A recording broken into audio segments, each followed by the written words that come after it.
नमस्कार दोस्तों। आज हम बात करेंगे 7 से लेकर 12 सितंबर तक वरिष्ठ अध्यापक का पेपर हुआ और इसके अंदर कुल 4 ग्रुप थे। टोटल कितने ग्रुप थे? 4 ग्रुप थे और सभी 4 ग्रुप में मिला के करंट अफेयर और आर्थिक समीक्षा के टोटल 60 प्रश्न आए। 10 प्रश्न करंट अफेयर्स के थे हर ग्रुप के अंदर और 5 प्रश्न हर ग्रुप के अंदर आपके आर्थिक समीक्षा के थे। तो कुल मिला के 60 प्रश्न पूछे गए, करंट और समीक्षा दोनों के। तो कई बार क्या होता है कि समीक्षा करंट जैसी ही नजर आती है और इस वजह से होता क्या है कि कई बार ऐसे कन्फ्यूजन पैदा हो जाता है कि हो सकता है करंट और समीक्षा सेम हो। तो कई बार हम क्या करते हैं, थोड़ा सा उसको इधर उधर कर देते हैं, ऐसा मान लेते हैं कि ये करंट का ही होगा। तो कई साथियों ने इसका आंकड़ा करंट का अधिक बताया, जैसा नहीं है। बेसिकली 10 गुना 4 और 5 गुना 4 अर्थात 60 प्रश्न टोटल आए थे। अब इस 60 प्रश्नों के लिए हमने, आप मेरे YouTube चैनल पे जाके देखोगे तो करंट अफेयर्स की हमने अभ्यास के अलावा कुल 12 कक्षाएं ली थी प्लस 3 प्रैक्टिस की ली थी, ठीक है। और 11 ही थी। और समीक्षा की हमने 8 कक्षाएं प्लस 1 कक्षा जो है वो अभ्यास की ली थी। तो कुल मिला के आपके यह टोटल 15 और 9 24 कक्षाएं थी टोटल मिला के, जिसमें अगस्त की क्लास तो लेट ली थी, जिसको मैंने डिलीट भी कर दिया। उसको वापस रिकॉर्ड करूंगा क्योंकि उसमें टेक्निकल एरर आ गई थी। 24 कक्षाएं थी और इन 24 कक्षाओं के लिए हमने किया था इन प्रश्नों के लिए, ठीक है। इन 24 कक्षाओं के अंदर मेरा फीडबैक इसलिए देने आ रहा हूँ कि मैंने सारा निःशुल्क करवाया था। इसके लिए मैंने किसी से कोई शुल्क नहीं लिया था। तो इसलिए ये बात कह रहा हूँ ताकि आप इसको सीधा फाइनेंस से जोड़ के ना देखें। तो इन 60 प्रश्नों में से 50 प्रश्न सीधे तौर पे अपने कंटेंट से थे। तो मैं इसको प्रूफ सहित इस पे बात करने की कोशिश करूंगा। और मैं चाहता हूं कि ये जो आरोप लगता है ना कि भाई पता नहीं कहाँ से पेपर आ रहे हैं, ये बात गलत है। कहाँ से आ रहे हैं ये हमें पता है। अब जैसे इकोनॉमिक्स है तो सीधी सर्वे से पूछते हैं, करंट है तो सूजस और विभिन्न सारी DIPR और ऑफिशियल वेबसाइट से पूछते हैं। मतलब साफ है इसका कि प्रश्न पूछ कहां से रहे हैं, इसके स्रोत हमें पता है। इतिहास है तो हिंदी ग्रंथ अकादमी जैसी पुस्तकों से पूछते हैं। अब हो सकता है उसके लिए आपको 4 किताबें पढ़नी पड़े, परंतु पूछते वहीं से हैं। अब बात यह है कि स्रोत पता है तो आप ये तो आरोप नहीं लगा सकते कि पता नहीं कहां से आ रहे हैं। अब दूसरा आरोप ये लगता है कि हमें याद नहीं होता। देखो ये आपकी कमजोरी, अगर याद नहीं होता है तो राजपत्रित अधिकारी बनना है, व्याख्याता बनना है, स्कूल के अंदर वरिष्ठ अध्यापक बन के जाना है, प्रोफेसर बनना है, RS बनना है, तो देखो ऐसा है कि याद करना पड़ेगा, कोई एहसान नहीं करते हो। याद नहीं करोगे तो उनको याद करने वाले बच्चे मिल जाएंगे, आपकी उनको जरूरत भी नहीं है। सिंपल सी बात है। या तो इस मैदान में जमे रहना है तो याद करना पड़ेगा, अगर जमे नहीं रहना है तो आप शांति से काम धंधा करिए, कोई जरूरत नहीं है किसी को भी। आपके इस तरह से दोषारोपण करने और इस तरह से रुदन करने से हासिल कुछ नहीं होना है। आप भले कितना ही चिल्ला लो कि मेरे से नहीं हुआ तो ये आपकी कमजोरी है। आप कहोगे मेरे मटेरियल से नहीं आया, तो आपका मटेरियल चयन गलत क्यों था, ये भी आपकी प्रॉब्लम है। आपने मटेरियल चयन सही करना था। कोई कहता है मेरी कोचिंग से नहीं है, तो आपका कोचिंग चयन गलत था। कोई कह रहा है कि आपने जिसको देखा वहां से नहीं आया, तो ये यहाँ तो आप झूठ बोल रहे हो, यहाँ आपका चयन गलत था। जो भी है दोष सारा आपका है। सफल होते हैं तो इसके जिम्मेदार आप हैं, फेल होते हैं तो इसके जिम्मेदार भी आप ही हैं। कोई कुछ नहीं कर सकता इसमें। तो मैं इसका, ये दोनों हमारी प्लेलिस्ट थी 9 कक्षाओं की और ये टोटल 15 कक्षाएं थी, जिसमें से एक निकाल दो तो 14 कक्षाओं की। तो इस तरह से इन कक्षाओं में कौन से प्रश्न आए मैं उस पर भी बात करूंगा और साथ में बात करूंगा कि आगे जैसे पेपर बहुत सारे आने, क्योंकि जो बात बीत गई सो बात गई। अब आगे की ट्रेंड क्या है, उसको कैसे प्रिपेयर करना, उस विषय पे बात करेंगे हम। पहला प्रश्न देखो, चारों ग्रुप के साथ में लेके आया हूं और मैं साथ में स्ट्रेटजी बताता रहूंगा कि आगे कैसे करना है। तो ये वीडियोस आपके लिए बहुत महत्वपूर्ण होने वाला है उन सभी स्टूडेंट के लिए जो आगामी परीक्षाएं आरपीएससी की देने वाले हैं। पहला पॉइंट प्रश्न था कि इसमें आपके जो राजस्थान राज्य सहकारी विक्रय संघ है, जैसे अपन राजफेड कहते हैं, राजफेड ने इंटरनेशनल मार्केट तक हमारे उत्पादों को पहुंचाने के लिए किसके साथ समझौता किया है। तो ये प्रश्न हमने जुलाई के करंट अफेयर में पढ़ा था कि राजस्थान राजफेड ने राष्ट्रीय सहकारी निर्यात निगम लिमिटेड के साथ मिलकर उसको आगे बढ़ाने का काम किया है। तो सीधा सीधा उत्तर था इसका राष्ट्रीय सहकारी निर्यात लिमिटेड। ठीक है, हमने इसको अंडरलाइन करके भी पढ़ा था कि काफी महत्वपूर्ण है। हेडिंग भी यही थी, राजफेड का एनएसीएल के साथ में समझौता। तो राष्ट्रीय सहकारी निर्यात निगम लिमिटेड के साथ में इनका समझौता हुआ था जुलाई 25 में। देखिए, इस बार एक जो खास बात देखने को मिली वो ये थी कि 10 प्रश्न आए हैं तो 6-7 प्रश्न जून जुलाई के थे और 3-4 प्रश्न थोड़े पहले के थे। तो बच्चों का प्रश्न मेरे से ये भी था कि क्या फिर हम करंट अफेयर लास्ट 2 महीनों का ही पढ़े। तो मैं उनको यही कहूंगा कि ऐसा मत करना, क्योंकि जरूरी नहीं है कि इस बार उन्होंने 2 महीने का करंट पूछा है तो आगे भी 2 महीने का ही पूछे। एक सामान्य प्रोसेस ये रहती है कि भर्ती जब परीक्षा से 1 साल पहले हमने करंट अफेयर पढ़ना शुरू कर देना चाहिए। ठीक है ना, जैसे मान लो कि अब जुलाई में पेपर है फर्स्ट ग्रेड सेकंड ग्रेड के, तो जून जुलाई से स्टार्ट कर देना चाहिए और जनवरी तक आराम से पढ़ते रहो और जनवरी के बाद उसके नोट्स बनाने भी शुरू कर दो। तो पहले सामान्य रूप से पढ़ें, उसके बाद में उसको थोड़ा सा गहराई में जाके पढ़ोगे तो करंट अफेयर की गति में बने रहोगे। तो एकदम छोड़ना भी गलत है और आप ये नहीं कह सकते कि नहीं मैं अब छोड़ दूंगा, लास्ट में 2 महीने पढ़ूंगा। कोई भरोसा नहीं आरपीएससी का कि इस बार भी वो 2 महीने का ही दे। तो इसलिए इन चीजों में मत फंसना। ट्रेंड जरूर समझिए कि अब देखो माइनर से माइनर प्रश्न को भी पूछा जाने लगा है। अब आरपीएससी के लिए माइनर और मेजर कुछ बचा नहीं है, आरपीएससी कहीं से भी प्रश्न कर सकती है। और एक मैं बात बताऊं, हमारा जो स्रोत था वो मोस्टली 80% जो है सूजस था।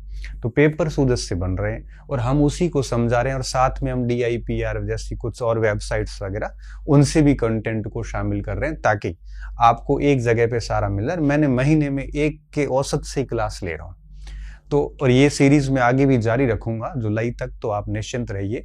तो सारी परीक्षाओं को कवर करेंगे। 80% सवाल आ गए तो मुझे लगता है कि 80% ही आते हैं, इससे अधिक तो वैसे किसी के होते नहीं है, ना आते हैं ना याद होते हैं। अब ये पहला प्रश्न था। अब मैं दूसरे प्रश्न पे बात करूंगा।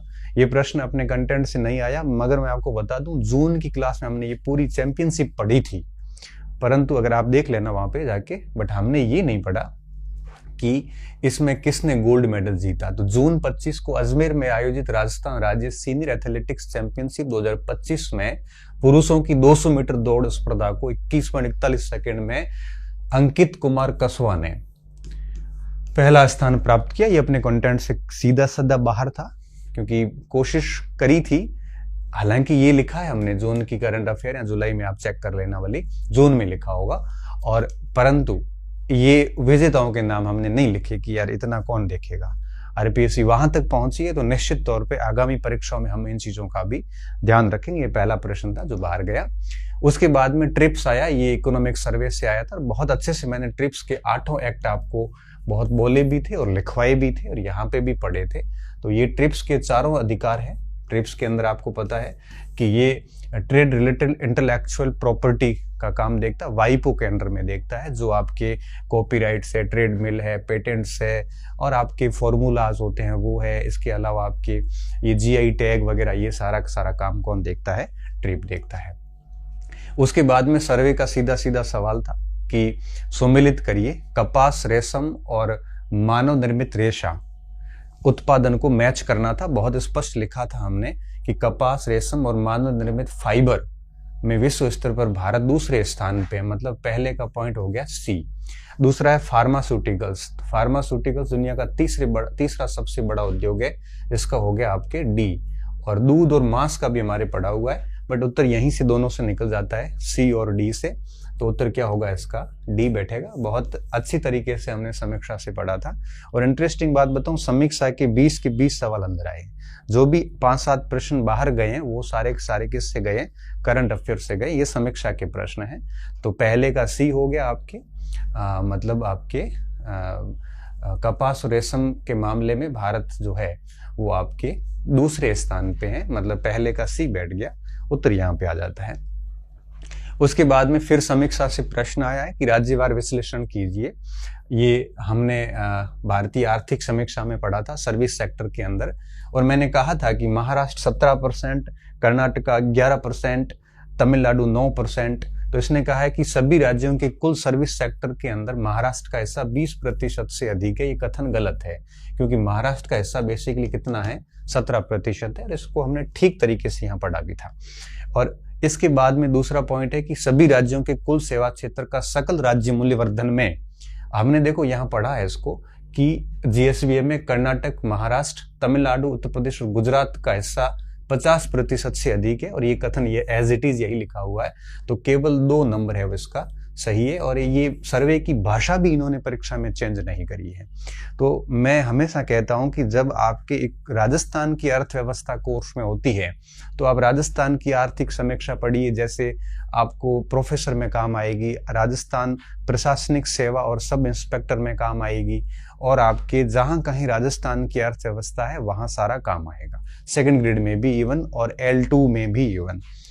अच्छा, जहां कहीं भारत की समीक्षा कोर्स में है तो वहां पे आपको भारत का आर्थिक सर्वे पढ़ना होता है। अब दिक्कत कहाँ आती है, ये सर्वे 500-500 पेज के होते हैं, तो इनको आपको एक तो निकालना बड़ा मुश्किल होता है कि इसमें से पढ़े क्या और याद कौन सा करे, इसलिए किसी शिक्षक की जरूरत पड़ती है। आपको समझना पड़ेगा कि समझाने के लिए शिक्षक होता है, पढ़ने के लिए किताब होती है। फिर हम किताब से शिक्षक से समझने के बाद में अगर किताब को भी पढ़ते हैं ना तो बड़ी आसानी से समझ में आती है। फिर उसके अगर शॉर्ट नोट्स कर लेते हैं तो दिक्कत नहीं आती है।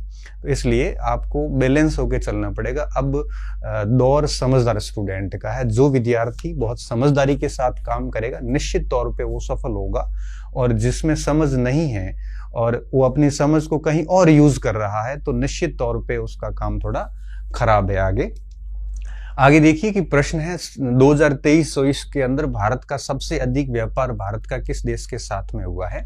तो इसमें हमने पढ़ा भी था कि ये जो है वो आपके संयुक्त राज्य अमेरिका का नाम था। इसमें विदेशी व्यापार सबसे अधिक भारत का जो ट्रेड है वो अरब के अमेरिका के साथ बैठ रहा है। हालांकि यहाँ पे इसमें तो हालांकि कोई दिक्कत भी नहीं है। 23-24 में भारत के साथ सर्वाधिक व्यापार करने वाला देश कौन सा था, USA था। हालांकि चीन का भी अपना दावा रहता है, क्योंकि चीन ने कहा था अभी कि हमने $118 बिलियन का हमारे भारत के साथ में व्यापार किया। वही अमेरिका का व्यापार $131 बिलियन आया, और कंसेक्यूटिव 4 वर्षों में लगातार अमेरिका जो है वो प्रथम स्थान पर। सर्वे में स्पष्ट तौर पे ऐसा कहीं लिखा नहीं कि चीन पहले नंबर पे है या अमेरिका पहले नंबर पे है।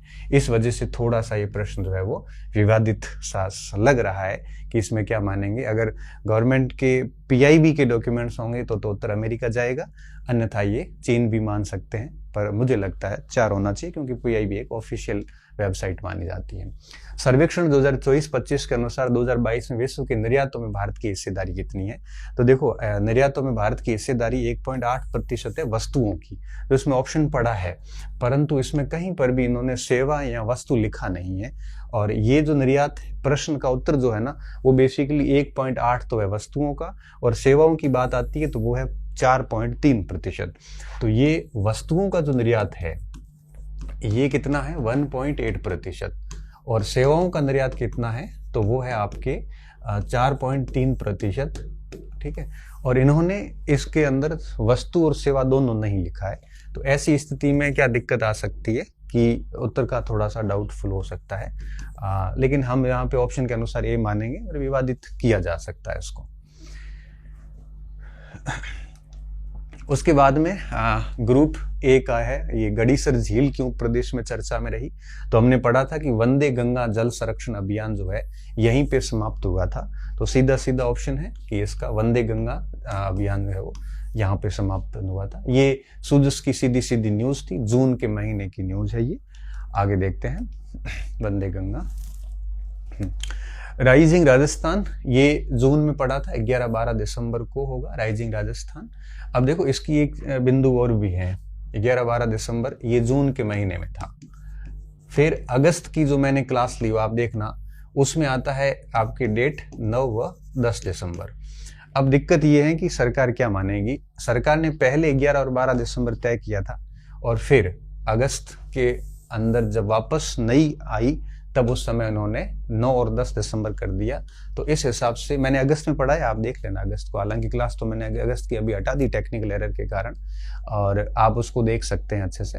तो मेरा कहने का मतलब ये है कि इसमें जून के अंदर ये डेट थी 11-12 दिसंबर, और अगस्त में डेट चेंज करके कर दी 9 व 10 दिसंबर। तो अगस्त के अनुसार मानते हैं तो डी उत्तर होगा, और अगर जून के अनुसार माना तो उत्तर क्या होगा, बी होगा। अब देखो इसके ऊपर है, फिर अगर बी मानते हैं तो अगस्त वाला आप ऑब्जेक्शन डाल के इसको प्रश्न को चेंज उत्तर करवा सकते हो, और अगर 9 और 10 माना तो फिर आपके पास में ऑब्जेक्शन लगाने के लिए कोई प्रमाण नहीं, क्योंकि अंतिम तिथि यही है। ये राजस्थान हाईकोर्ट के अंदर द्रौपदी मुर्मू शपथ ग्रहण पढ़ने से पहले उच्च न्यायालय के न्यायाधीश को नियुक्त करने संबंधी पत्र की सूचना कौन पढ़ता है? जनरली मुख्य सचिव पढ़ता है, और मुख्य सचिव उस समय कौन थे? सुधांशु पंत थे। देखो ये ऑप्शन से भी उत्तर निकल जाता है, क्योंकि आपको पता है कि पूर्व न्यायाधीश का कोई लेना देना नहीं है, महापंजी का कोई विषय नहीं है, मुख्यमंत्री का कोई विषय नहीं है, इसलिए पीछे सचिव सुधांशु बचता। और ये बात भी हमने यहाँ पे कंप्लीटली अच्छे से लिख भी रखी है, अगर किसी ने थोड़ा सा दिमाग लगाया है तो उत्तर आराम से किया जा सकता था। ये प्रश्न था राजस्थान सिटी गैस डिस्ट्रीब्यूशन नीति। मैंने 3 नीतियां पढ़ाई थी, आपको याद हो तो इस नीति के अंदर ये 31 मार्च 2023 तक लागू होने का गलत है, ये 31 मार्च 2029 तक रहेगी, कथन बी गलत है। हालांकि इसमें हमने ये नहीं लिखा था कि समिति किसके निर्देशन में बनेगी, समिति सचिव के डायरेक्शन में बनेगी। तो कथन ए भी गलत है, कथन बी भी गलत है, कथन दोनों सत्य है, असत्य है। जून 2025 में राज्यस्तरीय भामाशाह सम्मान समारोह, ये हमने पढ़ा भी था, उसमें मैंने कहा भी था कि शिक्षा भूषण, शिक्षा विभूषण पुरस्कार दिए गए 135 लोगों को, परंतु राजस्थान के आयोजित इस सम्मेलन में कुल कितने लोगों को सम्मानित किया था? 15। ये यहां तक हमने नहीं पढ़ा था इसको, तो इसका उत्तर क्या होगा? बी होगा। ये अपने डायरेक्ट कंटेंट से बाहर है। एशिया और प्रशांत क्षेत्र में 12वें क्षेत्रीय 3R और सर्कुलर इकोनॉमी फोरम का आयोजन राजस्थान के शहर में हुआ, जयपुर शहर में हुआ। ये सीधा सीधा सवाल था, ये हमने बुकलेट के अंदर भी पढ़ा है। बाबा साहेब अम्बेडकर से जुड़े जो तीर्थ थे उनकी निःशुल्क यात्रा करवाई जा रही थी, तो इसमें एससी कम्युनिटी के लिए डॉक्टर अम्बेडकर से जुड़े हुए पंच तीर्थ योजना की शुरुआत थी। तो पहले उत्तर में ही ऑप्शन में चल जाता है कि एससी और एसटी दोनों है, जबकि दोनों नहीं है, केवल एक ही है, बाकी सारी बातें ठीक है। बर्मिंघम में आयोजित विश्व पुलिस और फायर गेम्स 2025 का जो भाला फेंक था उसमें जेवलिन थ्रो में उमा चौधरी ने गोल्ड मेडल जीता है। ये प्रश्न भी पढ़ा हुआ था। ये ग्रुप ए के प्रश्न थे, 2-3 प्रश्नों को छोड़ दिया जाए तो सीधे सीधे काफी थे। मुझे लगता है कि अगर सभी तो किसी के सही होती ना, सभी कहीं से आते हैं। 15 में से अगर किसी 10-12 भी सवाल कोई कर लेता है तो ये बहुत बड़ी बात है। 20 कक्षाओं को याद करना, और कक्षाएं 1-1, 1.5 घंटे की, ज्यादा नहीं, बहुत बड़ी बात होती है। और 20 कक्षाओं को आप याद कर लेते हैं, 10-12 प्रश्न आ रहे हैं, तो फिर आप दोष नहीं दे सकते कि प्रश्न पता नहीं कहां से ये नहीं आप कह सकते। बस ये स्वीकार करिए कि हमने रिवीजन नहीं किया, या हमने लाइटली ले लिया, या हमने फर्स्ट पेपर को इतना गहराई से नहीं पढ़ा, इस वजह से हम है वो नहीं कर पाए। ये बात सही है। ये सही नहीं है कि पता नहीं कहां से आया, पता नहीं कहां से नहीं आया, कैसे नहीं पता। सेकंड पेपर, फर्स्ट पेपर हमने सारे सक्सेस पॉइंट के चैनल पे सॉल्यूशन करके डाल दिए थे। और मुझे जो मेरे से स्टूडेंट पढ़े इकोनॉमिक्स, ज्योग्राफी, हिस्ट्री, वो कह सकते हैं, जो मेरे स्टूडेंट रहे हैं, कि उनको बहुत अच्छे से पता है कि कितना पेपर कवर हुआ है। मेरे पास तो क्या है कि हमने जब ऑफलाइन पढ़ाया था तो उसमें क्या है कि बोल बोल के लिखवाते हैं, समझाते हैं, तो उसका स्क्रीनशॉट तो बनता नहीं है। बाकी आप किसी भी मेरे इस सक्सेस पॉइंट के स्टूडेंट की आप कॉपी चेक कर लेना और पेपर देख लेना, आपको 80% से अधिक सवाल लाइन टू लाइन मिलेंगे। समाजशास्त्र से, पब्लिक एडमिनिस्ट्रेशन से, ज्योग्राफी, इवन इकोनॉमिक्स में जरूर 2-4 प्रश्न इस बार आउट थे क्योंकि करंट अफेयर से रिलेटेड थे वो। बाकी मुझे कहीं पे भी नहीं लगा, और हिस्ट्री में मैं प्रूफ सहित आगे सोल्यूशन भी करवाऊंगा।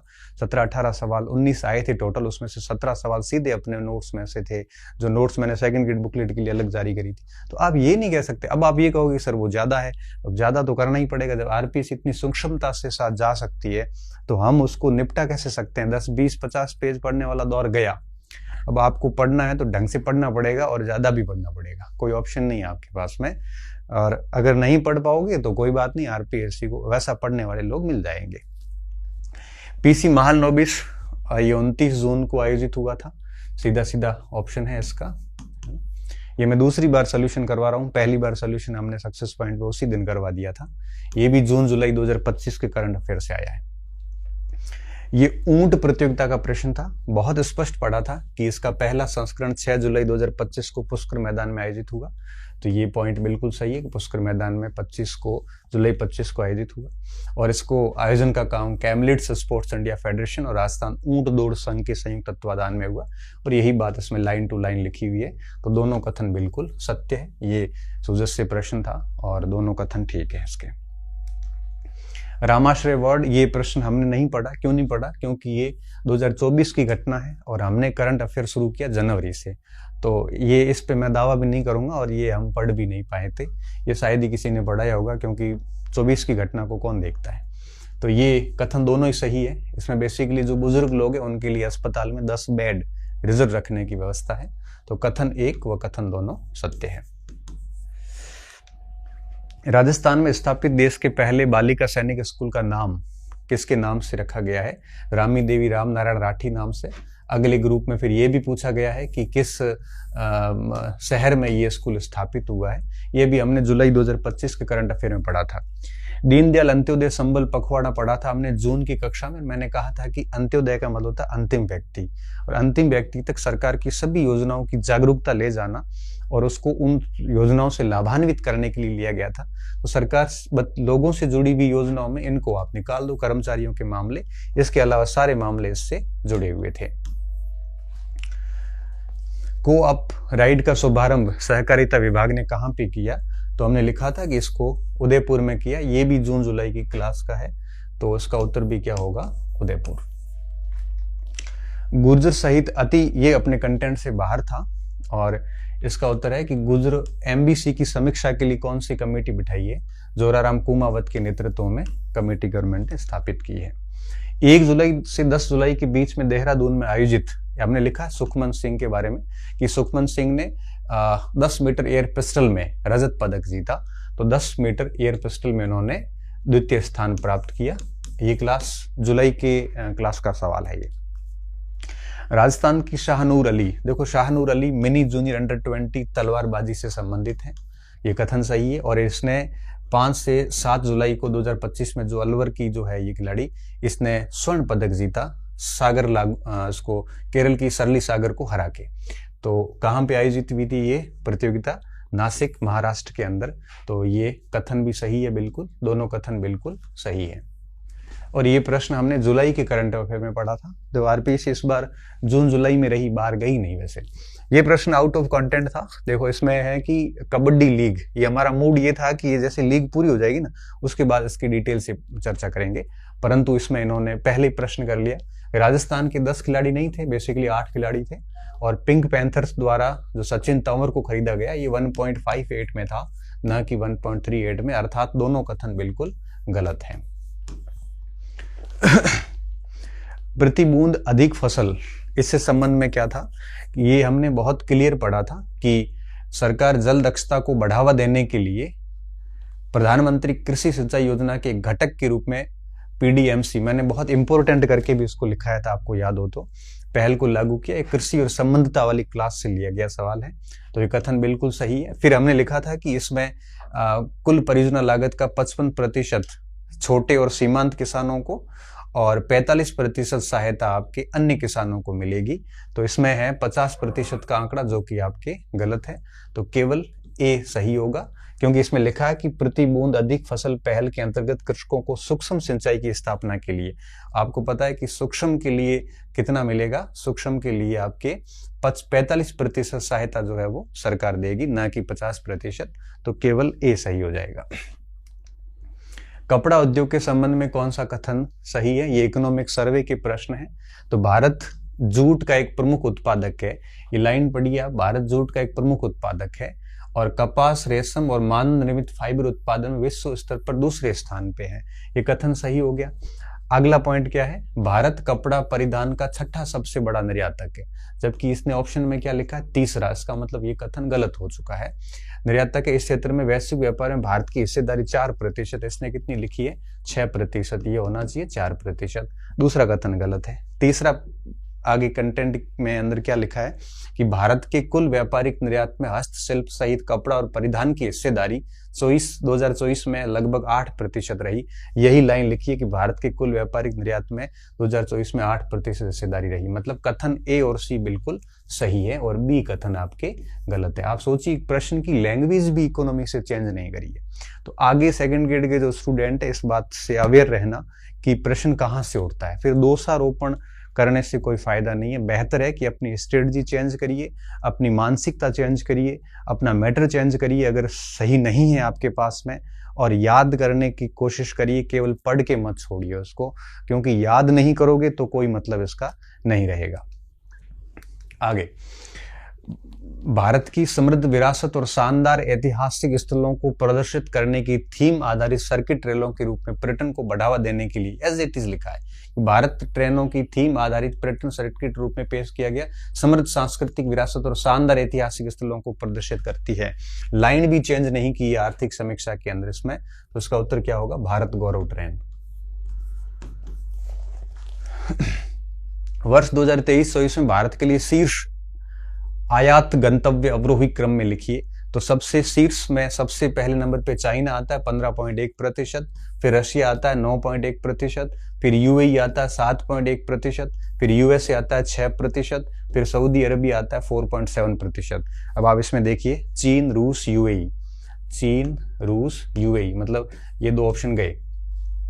उसके बाद में यूएसए और सऊदी अरबिया, फिर यूएसए और सऊदी अरबिया, उत्तर क्या पड़ा है, सीधा ए उत्तर है। ये भारत की आर्थिक समीक्षा में हमने पढ़ रखा है, ये पूरा डायग्राम मैंने समझाया था और कहा था कि ये 500 याद रखना आप, और एज इट इज प्रश्न इसी हिसाब से पूछा गया इसमें। अगला प्रश्न भी समीक्षा से ही है कि वैश्विक निर्यात में, अब आप ये लाइन पढ़ना कि वैश्विक सेवा निर्यात में भारत की हिस्सेदारी दोगुनी से भी अधिक हो गई है, जो 2005 में 1.9% थी, ये 2023 में बढ़ के 4.3% हो गई है। इस शब्द भी चेंज नहीं किया है कि वैश्विक सेवा निर्यात में भारत की हिस्सेदारी दोगुनी से भी अधिक हो गई है, 1.9% से बढ़ के 4.3% हो गई, मतलब कथन बिल्कुल सही है। दूसरा देखिए कि दूरसंचार, कंप्यूटर और सूचना सेवा में भारत विश्व का सबसे बड़ा निर्यातक है, जबकि ये क्या लिख रहा है कि दूरसंचार, कंप्यूटर और सूचना सेवा में भारत की हिस्सेदारी वैश्विक निर्यात बाजार की 10.2% है और ये दूसरा सबसे बड़ा निर्यातक है, न कि सबसे बड़ा निर्यातक। कथन 2 गलत है, कथन 1 सही है, सी ऑप्शन होगा। कथन 1 सत्य है, कथन 2 असत्य है, मतलब समीक्षा की लाइन भी इन्होंने चेंज नहीं करी है, इन दोनों को 2 ऑप्शन के रूप में बनाया और मैंने इसको बकायदा रेड पेन करके कहा था कि इसको आप याद रखना क्योंकि ये प्रश्न पूछा जा सकता है। ठीक है, आगे बढ़ते हैं। अब अगला प्रश्न है कि जुलाई 2025 के करंट से आया हुआ है, इसमें गेल और आरवीयूएनएल, ठीक है, राजस्थान विद्युत वितरण निगम लिमिटेड के मध्य जॉइंट वेंचर हुई थी, मैंने पूरी टेबल बनाई थी, उसमें ये प्रश्न आया है गेल वाला। इसमें क्या प्रश्न है कि यह कंपनी जो है, जो नई कंपनी बनेगी ना, जो गेल और आरवीयूएनएल मिलके जॉइंट वेंचर बनाएगा। जॉइंट वेंचर का मतलब होता है जब आपके कोई 2 कंपनी मिलके कोई एक कंपनी बनाती है तो उसको अपन जॉइंट वेंचर कहते हैं, और जैसे ही उस कंपनी का प्रोजेक्ट पूरा होता है तो जॉइंट वेंचर को समाप्त कर दिया जाता है। तो जॉइंट वेंचर बनी गेल और आरवीयूएनएल ने मिला के, जिसमें 50-50% हिस्सेदारी थी, 50% पैसा गेल देगा और 50% पैसा आरवीयूएनएल देगा। गेल मतलब gas authority of India limited. अब दोनों ने बनाई और इसके अंदर प्रोजेक्ट्स थे टोटल 3।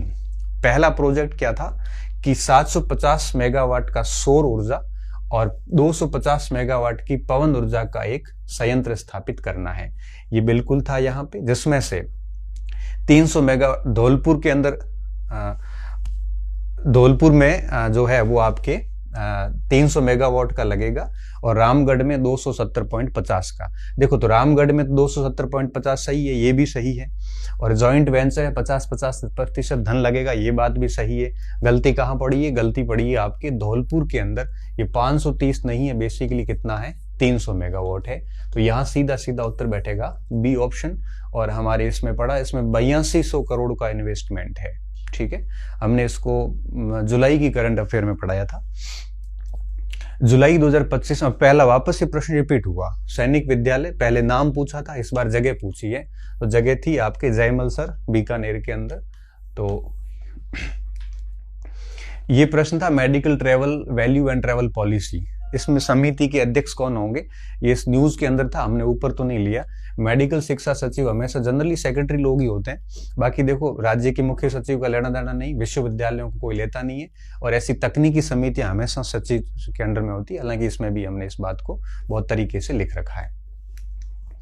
उन गांवों को सही संयोजन कीजिए जिन्होंने रामसर साइट में जोड़े गए। इसको मैंने बहुत डिटेल से पढ़ाया था यहाँ पे कि मैनार और खींचन गांव को रामसर साइट बनाई थी 4 जून 2025 को। हालांकि कुछ बच्चों ने कहा था कि 5 जून क्यों नहीं है, 5 जून को पर्यावरण दिवस था, लेकिन एक दिन पहले उसकी घोषणा करी थी। हालांकि केवलादेव और सांबर पहले से ही 2 थे, अब 2 और हो गया है। तो इसमें मैनार और खींचन अर्थात ए और सी। बहुत ढंग से बताया था मैंने। ईरान में हुआ था, 91 में हुआ था, टोटल राजस्थान में 4 हो गए।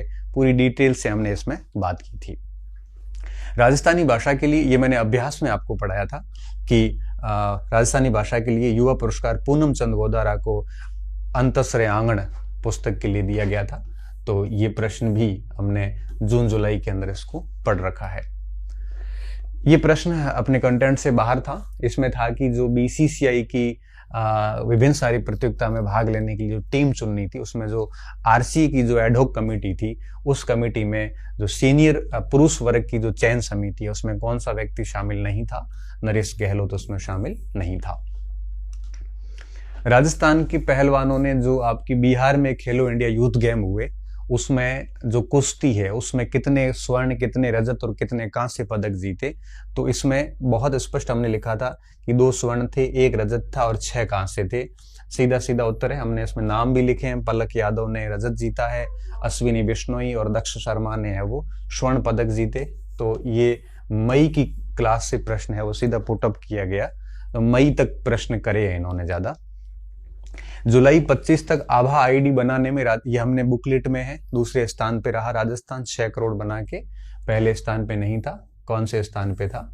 सेकंड स्थान पे था। तो अपनी जो बुकलेट थी मार्केट में भी जारी करी थी और फ्री अवेलेबल भी करवाई थी। अगर किसी बच्चे ने बुकलेट पढ़ की और इन क्लासेस को पढ़ा, कुछ बच्चों की शिकायत भी थी कि सर बुकलेट की कुछ बातें बुकलेट में नहीं है, नई आई हुई है। तो देखो होता है क्या, क्लास ले ली, उसके बाद अगर हमें कोई न्यूज अच्छी मिल गई तो हम बुकलेट में तो ऐड करेंगे ही अलग से।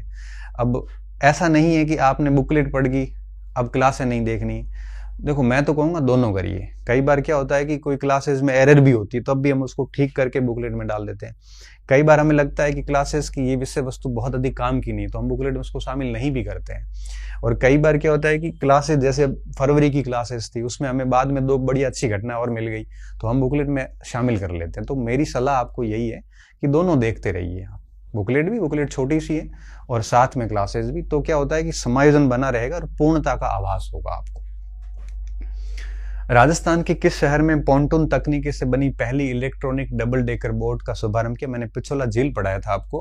पहली इलेक्ट्रॉनिक डबल डेकर बोट ये पॉन्टून तकनीकी थी। पिछोला झील बहुत स्पष्ट तौर पे नीचे लिखा हुआ है ये। तो पिछोला झील कहाँ है? ये जग जाहिर है, आपने भूगोल में भी पढ़ा होगा, नॉर्मल जीके का पॉइंट है ये। हैंडबॉल प्रतियोगिता का प्रश्न है, ये हमने नहीं पढ़ा, हालांकि इसमें कथन दोनों गलत हैं। ठीक है, ये हमने नहीं पढ़ा था। भारत के कुल अंगूर उत्पादन में 67% से अधिक योगदान करने वाला स्टेट, बहुत रेड पेन करके बताया था कि महाराष्ट्र उत्पादन में अग्रणी और इसमें सबसे अधिक उत्पादकता के साथ कुल उत्पादन में 67% योगदान दिया। कृषि और संबंधता वाली क्लास में ये हमने डिटेल से पढ़ा था। अच्छा, कुछ प्रश्न ऐसे भी होते हैं जो हमें मिलते नहीं है, हमने पढ़ा रखे होते हैं। ठीक है, फिर बच्चे बताते सर आपने ये पढ़ाया भी है। वर्ष 2025-26 के अंदर केंद्रीय बजट में घोषित प्रधानमंत्री धन धान्य कृषि योजना देश के कितने जिलों में लागू होगी? ये हमने लिखा था कि धन धान्य योजना 100 जिलों को लक्षित करेगी। कितने? 100 जिलों को। ये भी इकोनॉमिक सर्वे का प्रश्न है। आर्थिक समीक्षा से प्रश्न आया है, इसमें क्या लिखा है देखो, कौन से कथन सही है। देखो, प्रश्न अटेम्प्ट करते वक्त पहले प्रश्न को ढंग से पढ़ना जरूरी होता है कि सही पूछा है कि गलत पूछा है। सही कौन सा है? तो भारत वैश्विक स्तर पर कपड़ा और परिधान का छठा सबसे बड़ा निर्यातक है। ये बात यहाँ लिखी हुई है कि भारत कपड़ा और परिधान का छठा सबसे बड़ा निर्यातक है।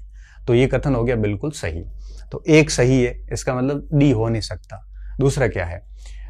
उसके बाद वैश्विक व्यापार में इसकी हिस्सेदारी 4% है। तो निर्यात में हिस्सेदारी 12%। ये कथन हो गया गलत, 2 नंबर गलत हो गया। इसका मतलब उत्तर क्या है इसका? 1 और 3। तीसरा जो आंकड़ा, ये 2023 का आंकड़ा है, इसमें हमने नहीं लिखा क्योंकि ये 24 की समीक्षा थी, 23 की समीक्षा का आंकड़ा दिया हुआ था। तो वैसे इसके आंकड़े की जरूरत थी भी नहीं। अगर आपको ये 2 बिंदु याद है तब भी इसका उत्तर आपसे निकल रहा था। 4 राज्य कौन से थे जो जीवीए में 43% योगदान दे रहे थे? और हमने अंडरलाइन करके पढ़ाया है कि गुजरात, महाराष्ट्र, कर्नाटक और तमिलनाडु कुल औद्योगिक जीएसवीए का 43% योगदान देता है। और ये मैंने बहुत अच्छे से मैपिंग करके भी बताया था कि ये 43 देते हैं, ये 7% देते हैं नॉर्थ ईस्ट के। तो Gujarat, Maharashtra as it is line इसमें आई हुई है। ये उद्योगों का जो आर्थिक समीक्षा की क्लास थी उससे उसको पुटअप किया गया। संभावित सेवा उपक्षेत्रों की पहचान पर एक वर्किंग कमेटी बनी और मैंने इसको बहुत डिटेल से पढ़ाया था कि बचाव, तेजी लाना, परिवर्तन करना और अप्रयुक्त क्षेत्रों की पहचान करना, ये इसकी 4 श्रेणियां रहेगी।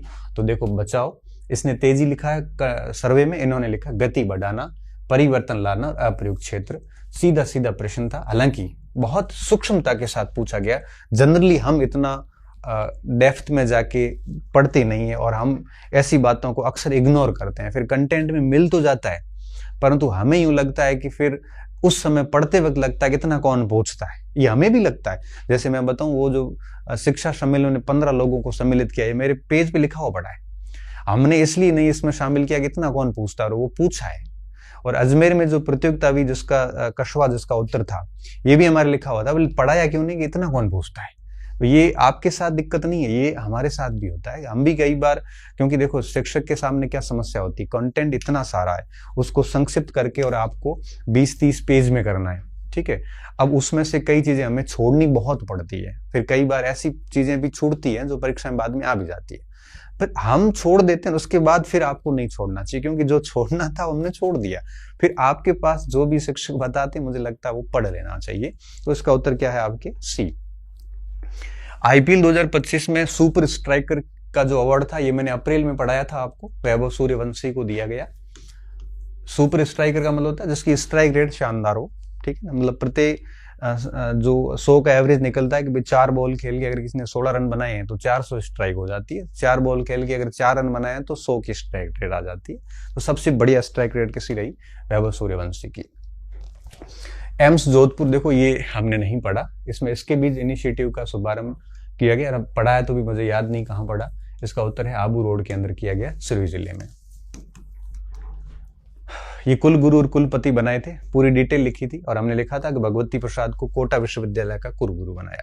तो कोटा सी का 3 और सी का 3 आते सीधा सीधा इसका उत्तर निकल गया यहां से। बाकी सारे भी हैं। बीकानेर तकनीकी विश्वविद्यालय के कुलगुरु प्रोफेसर अखिल रंजन गर्ग को बनाया गया, ये भी ऑप्शन है इसमें।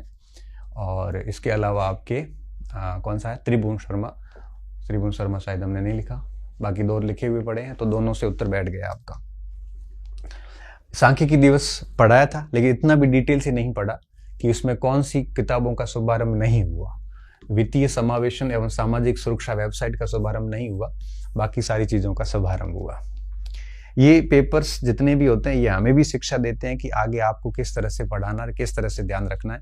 फर्स्ट ग्रेड में हम सब पिटे थे, 10 में से 4-5 सवाल आए थे। फिर सेकंड ग्रेड का जब पेपर आया तो हम अपने आप में काफी सुधार करके और यहां तक आए कि 60 में से 50% लेके आए अंदर।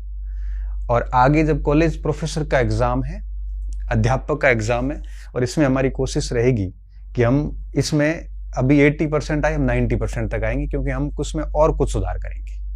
बस जिस तरह से शिक्षक सुधार कर रहे हैं, सभी की तो नहीं कह रहा हूं मैं, मेरी बात कर रहा हूं, अगर उसी भांति आप भी कर लोगे ना तो निश्चित तौर पे चीजें गलत नहीं होगी। देखो टाइम के साथ चेंज होना पड़ेगा, पैटर्न हर बार ही चेंज हुए, ऐसा नहीं है केवल अब हुआ है, हर बार ही होता है, हर समय पैटर्न चेंज होता है।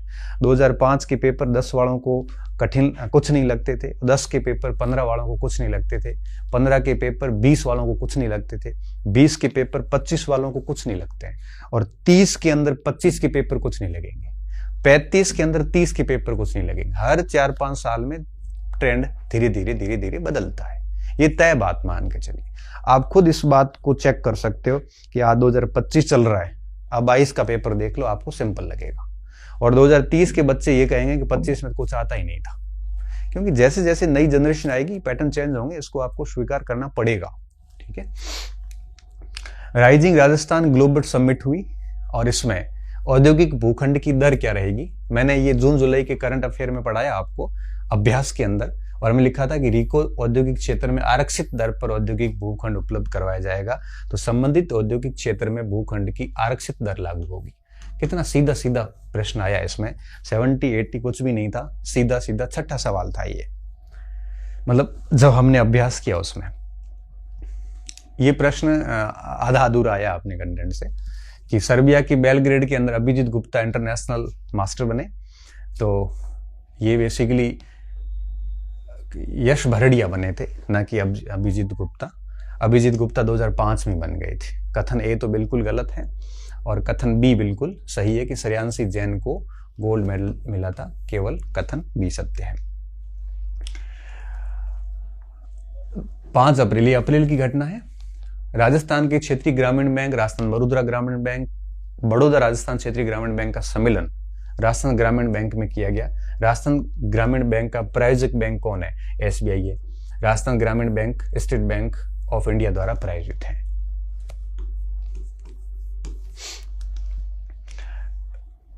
सैम्बो चैंपियनशिप सिंगापुर में आयोजित हुई, इसमें भारत का प्रतिनिधित्व कुलदीप सिंह ने किया, यह अपने कंटेंट से बाहर था।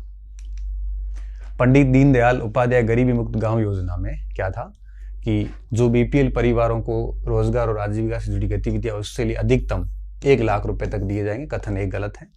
और जो उत्कृष्ट कार्य करेगा त्रैमासिक रूप में पहले वाले फर्स्ट रैंक को 50 लाख रुपए दिए जाएंगे, यहाँ 1 लाख लिखा हुआ गई, तो दूसरा कथन सही है, पहला कथन गलत है, केवल बी कथन सत्य है। फिरोजपुर फीडर निर्माण योजना से संबंधित कथनों पर विचार कीजिए। ये 647.62 करोड़ की है, ये बात बिल्कुल सही है, 647.62 करोड़ इसकी हिस्सेदारी है।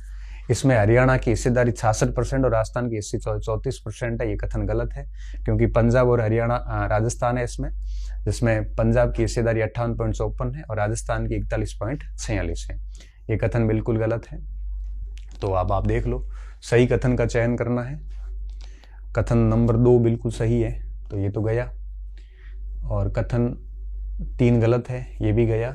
उत्तर क्या होगा? 1 और 2। और ये भी पढ़ा हो वैसे, फिरोजपुर फीडर वाला ये पढ़ा है, अप्रैल 2025 में इसको है वो आपके स्वीकृति प्राप्त हुई है, केंद्रीय जल आयोग ने स्वीकृति दी, तो कथन भी सही है। ठीक है, सीधा सीधा सवाल था। कुछ कथनों पे विचार करना है। ग्वार रबी की फसल है, इसमें तो आपको कोई ज्यादा कंटेंट की भी जरूरत नहीं थी, खरीफ की फसल है वैसे। राजस्थान देश के ग्वार उत्पादन का 62% पैदा करता है, गलत बात है। ग्वार उत्पादन का राजस्थान 90.36% पैदा करता है, मतलब 3 नंबर गलत है। 3 गलत हो गया, ये 3 गलत हो गया, 1 वैसे गलत है। उत्तर क्या बच गया? 2 व 4। क्योंकि देखो 1 नंबर गलत हो गया, 1 गलत होते ए और सी ऑप्शन गए, और तीसरा गलत होते ही बी सी ऑप्शन भी गया और डी ऑप्शन भी गया, पीछे बचा बी ऑप्शन। ठीक है, ए क्यों गया? ए पहले के कारण चला गया, तो उत्तर क्या हो गया इसका? बी। ये सर्वे से प्रश्न है कि दूर संचार क्षेत्र के विषय में कथनों पर विचार कीजिए। भारत 84% टेली घनत्व के साथ दूर संचार का दूसरे सबसे बड़ा बाजार है। अब देखो मैं बताता हूं इसको, क्या लिखा है कि 31 अक्टूबर 2024 तक 1.18 बिलियन से अधिक टेलीग्राफ ग्राहक थे। 84% की टेली घनत्व के साथ दूसरा सबसे बड़ा दूरसंचार बाजार है। तो ये कथन सही हो गया। टेलीमैटिक्स विकास केंद्र, जैसे अपन सी डॉट कहते हैं, भारत में विकसित देश और विदेशी तकनीकी घनिष्ठ सहयोग से दूरसंचार के क्षेत्र में शोध और विकास के लिए प्रतिबद्ध है। तो ये बिल्कुल लिखा हुआ है कि टेलीमैटिक्स विकास केंद्र स्वदेशी समाधान के अनुसंधान, विकास तथा विदेशी प्रौद्योगिकी पर निर्भरता कम करने के लिए प्रतिबद्ध है। तो ये पूरा का पूरा बॉक्स में इसी चीज को लेके था, विकसित देशों और विदेशी तकनीकी के घनिष्ठ सहयोग से दूरसंचार के क्षेत्र में शोध और विकास के लिए प्रतिबद्ध। तो ये क्या लिखा है, स्वदेशी समाधानों के अनुसंधान एवं विकास तथा विदेशी प्रौद्योगिकियों पर निर्भरता कम करने के लिए प्रतिबद्ध है। देखो अब इस ऑप्शन को वापस पढ़ना कि भारत में विकसित देशों और विदेशी तकनीकी के घनिष्ठ सहयोग से दूरसंचार के क्षेत्र में शोध और विकास के लिए प्रतिबद्ध है। वापस यहां पढ़ना कि स्वदेशी समाधानों के अनुसंधान, स्वदेशी समाधानों के अनुसंधान एवं विकास। तो एक तो क्या, विदेशी की जगह स्वदेशी को चीजों को बढ़ाना है तथा विदेशी प्रौद्योगिकी पर निर्भरता को कम करना है। यहां क्या लिखा है कि विदेशी तकनीकी के घनिष्ठ सहयोग से दूरसंचार के क्षेत्र में शोध और विकास के लिए प्रतिबद्ध है। ये बात बिल्कुल सही है, परंतु जो पॉइंट आगे लिखा है ना कि विदेशी प्रौद्योगिकी पर निर्भरता कम करने के लिए प्रतिबद्ध है, तो उसकी निर्भरता कम करनी है, स्वदेशी समाधानों के अनुसंधान को बढ़ावा देना है। ये सी डॉट इसका मेन उद्देश्य है। अब भारत में विकसित देशों और विदेशी तकनीकी के घनिष्ठ सहयोग से दूरसंचार के क्षेत्र में विकास के लिए प्रतिबद्ध है। तो इसको कथन आप इसको दोनों सही मान सकते हैं। क्यों? क्योंकि दूरसंचार के क्षेत्र में शोध और विकास को तो बढ़ाना ही है, डेफिनेटली बढ़ाना है, और विदेशी प्रौद्योगिकी की निर्भरता को कम करना है। तो इसके लिए इनको घनिष्ठ सहयोग, इस हिसाब से ना अपन उसको कथन दो गलत कर सकते हैं। ठीक है, तो केवल एक सही होगा। क्यों सही होगा एक? क्योंकि भारत में विकसित देशों और विदेशी तकनीकी के घनिष्ठ सहयोग से, देखो इस तकनीकी तो कम करने की कोशिश है। क्या करना है? विदेशी प्रौद्योगिकी की निर्भरता को कम करना है, स्वदेशी अनुसंधान को बढ़ावा देना है। इसमें स्वदेशी अनुसंधान कहीं लिखा ही नहीं इन्होंने, लिखा है विकसित देश और विदेशी तकनीकी के सहारे बढ़ावा देना नहीं है, बल्कि स्वदेशी को बढ़ावा देना है और विदेशी तकनीकी को कम करना है। इसका मतलब केवल कथन एक सत्य है। ठीक है, तो इसका उत्तर होगा सी। हो सकता है वहां सक्सेस पॉइंट पे इन्होंने अलग आंसर किया हो, मेरी थोड़ी समझ अलग रहती है। एमएसएमई की नवीनतम परिभाषा, तो इसमें देखिए मध्यम उद्योगों के लिए निवेश की जो सीमा है वो है 125 करोड़, न कि 100 करोड़। तो उत्तर ए बैठ गया पहला ही। लघु उद्योगों के लिए निवेश की सीमा है 25 करोड़, ये ठीक है। सूक्ष्म उद्योग के लिए निवेश की सीमा है 2.5 करोड़, ये भी ठीक है। और मध्यम उद्योग के लिए टर्नओवर है 500 करोड़ का, ये भी ठीक है। उत्तर क्या होगा? ए। ये हमने आर्थिक समीक्षा में पढ़ा था नवीन मानदंडों के अंदर। ये भूमि सुधार कहीं पढ़े थे पर याद नहीं कहाँ पढ़े थे। मध्यस्थों की समाप्ति वगैरह, ये सारे के सारे ऑप्शन सही है। भूमि सुधार के लिए गवर्नमेंट के सारे प्रयास सही है इसमें। 1950 के बाद ये प्रश्न कितना एग्जैक्ट है कि किन वर्षों में भारत का व्यापार शेष अनुकूल रहा, और यही बात है किन देशों में भारत का व्यापार संतुलन अनुकूल रहा। तो हमने पढ़ा भी था 72, 73 और 76, 77, ये अभ्यास से प्रश्न आया है। तो केवल उत्तर क्या होगा इसका? डी होगा। मैंने बहुत अच्छे से समझाया था कि ये आयात मूल्य, निर्यात मूल्य, प्रतिकूल, अनुकूल सब क्या होता है। तो ये कुल 65 प्रश्न थे, और हाँ ये 65 प्रश्न थे, जिसमें 65 क्या, सॉरी 60 प्रश्न थे। ये 60 में से लगभग 10 एक सवाल मुझे लगता है कंटेंट से आउट है, और बाकी सवाल जो है वो सीधे पड़े हैं, आपने देखे इनको। तो मैं आगे भी यही कहूँगा कि इस भाग के लिए आप आर्थिक समीक्षा और सूजश जैसे बिंदुओं पर निर्भर रहिए। अगर वो सारे समझ में नहीं आते हैं तो किसी शिक्षक का सहारा लीजिए। मैं आपको ये पढ़ाता रहूँगा और आप मेरे ऊपर पूरा भरोसा कर सकते हैं अगर आपको ठीक लगे तो। और ये सब निःशुल्क ही रहेगा यूट्यूब पे, मैं इसके लिए कोई चार्ज नहीं लेता। तो अपनी जो बुकलेट आती करंट की वो, और ये क्लासेस और ये सब करते रहिए। आगे फर्स्ट ग्रेड का करंट अफेयर भी मैं करवाना शुरू कर दूंगा, जिसमें इंटरनेशनल और नेशनल इश्यूज रहेंगे। आगे 2-3 दिन बाद हम हिस्ट्री पे बात करेंगे कि इतिहास को कैसे कवर करें। समीक्षा और करंट की बात हो गई।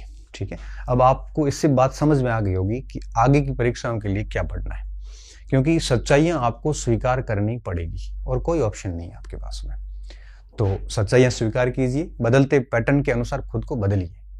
आप गालियां निकाल के, दोषारोपण करके आप अपनी असफलता का ठीकरा किसी और पे नहीं फोड़ सकते। आपको you have to be changed according to RPSC pattern, बदलना ही पड़ेगा, ऑप्शन कुछ भी नहीं है आपके पास में। बदलिए समय रहते हुए और अच्छे से पढ़िए, नहीं तो असफलता पे असफलता मिलती रहेगी, होना कुछ नहीं है लास्ट में, किसी को कोई फर्क नहीं पड़ना। बहुत बहुत धन्यवाद विद्यार्थियों, अच्छे रहिए, मस्त रहिए और पढ़ते रहिए।